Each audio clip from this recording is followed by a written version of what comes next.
যদি যেখান থেকেই হোক পাল্টা গণ অভ্যুত্থানের চেষ্টা করে থাকেন, তাহলে আপনাদের গায়ে বাড়া জানাজা পড়ার লোক খুঁজে পাবেন না।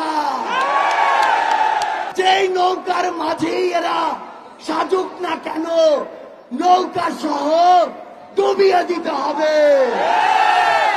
যতদিন পর্যন্ত জনতার দ্বারা নির্বাচিত জনগণের সরকারের হাতে ক্ষমতা না যায়, ততদিন পর্যন্ত রাজপথে 10 মিনিটের ঘোষণায় নামার জন্য প্রস্তুত থাকতে হবে। সেই স্বৈরাচারী সরকার কোথায়? সেই পুলিশ কোথায়? আমরা স্পষ্ট করে বলে দিতে চাই, বাংলাদেশের ছাত্র জনতাকে ব্যারিকেড দিয়ে আটকে দেওয়া সম্ভব নয়। যদি আটকে দিতে চান, গদিতে আগুন জ্বলবে। ওই স্বৈরাচারী সরকার নাকি ভারতে বসে পাল্টা গণ অভ্যুত্থানের চেষ্টা করছে। এর চেয়ে বেশি হাস্যকর আর কি হতে পারে? আমরা স্পষ্ট করে বলে দিতে চাই, যদি যেখান থেকেই হোক পাল্টা গণ অভ্যুত্থানের চেষ্টা করে থাকেন, তাহলে আপনাদের গায়ে বাড়া জানাজা পড়ার লোক খুঁজে পাবেন না। আমরা যখন রক্ত দিতে শিখেছি, তখন আপনাদের মতো ফ্যাসিস্টরা আমাদের লোক পর্যন্ত স্পর্শ করতে পারবে না। আমরা বলে দিচ্ছি, লক্ষ মানুষের সমাগম দেখেছেন, এরপরে যদি আমাদের দিকে চোখ তুলে তাকানোর সাহস করেন, কোটি মানুষের সমাগমে পিষে ফেলব।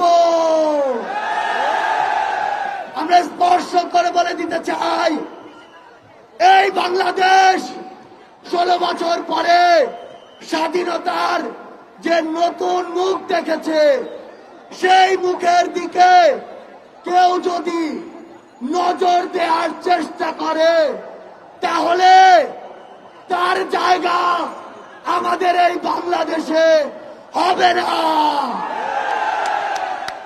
আমরা একটি কথা আপনাদের স্পষ্ট করে বলে দেই, ওই যে শয়তানরা, ওই যে কুচক্রীরা, তাদের যারা দোসর, তারা কিন্তু একদিনের অভ্যুত্থানে এই দেশ ছেড়ে চলে যায়নি।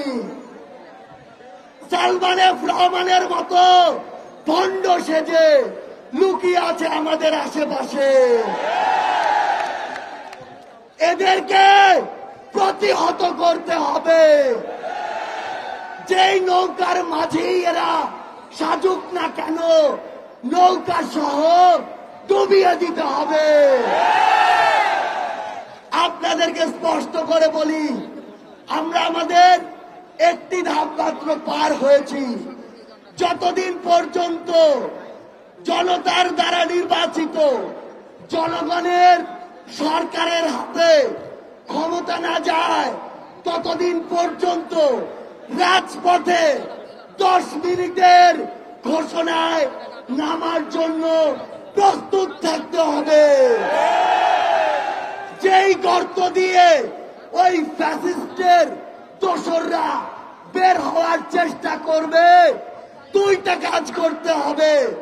সেই গর্তেই তাদেরকে ঢুকিয়ে দিতে হবে এবং ওই গর্তে তালা দিয়ে দিতে হবে। আমরা স্পষ্ট করে বলি, বৈষম্য বিরোধী ছাত্র আন্দোলন বাংলাদেশের কোন নির্দিষ্ট মতের বা দলের আন্দোলন ছিল না। এটি ওই ফ্যাসিস্টদের বিরুদ্ধে পুরো বাংলাদেশের সকল মতের, সকল দলের, সকল জাতের, সকল বর্ণের মানুষের সম্মিলিত একটি আন্দোলন ছিল।